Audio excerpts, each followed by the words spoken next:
Alalabhan mo lahat yan, ha? Hindi ka makakapunta sa R-Night hanggang hindi mo natatapos lahat ng labahan na yan. Kaya ikaw ay maglaba dyan.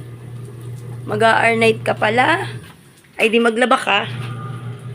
Yan ang inasabing mamaya ang enjoy. Hirap muna. Oh. Siguraduhin mong malinis at tapos ang labahan mo bago ka pumunta ng R-Night.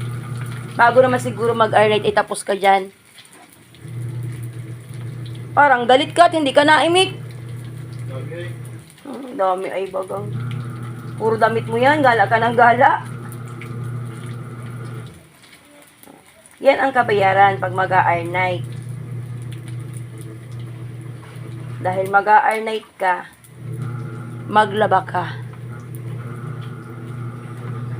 Kumusta naman ang paggudgud ng perla sa puti?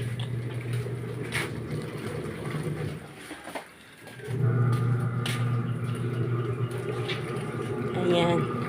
Guys, akala nyo nagluluto siya. Kinukudgud ang perla. Pawisan guys, sa pagkud perla pa lamang yung nakakudgud mo. Hindi ka pa nagabanlaw. Makadalawang basket naman, makatatlong basket naman yan. Oh. Hindi daw nakapunta ng R-Night. Ayaw ko'y pagod sa paglaba.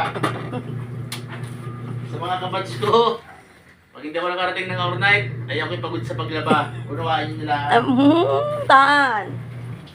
Magpapada hilahin mo. Pagod ako. Ano, dami? Meron pa doon. Ayun pa po guys. Ang labahan niya.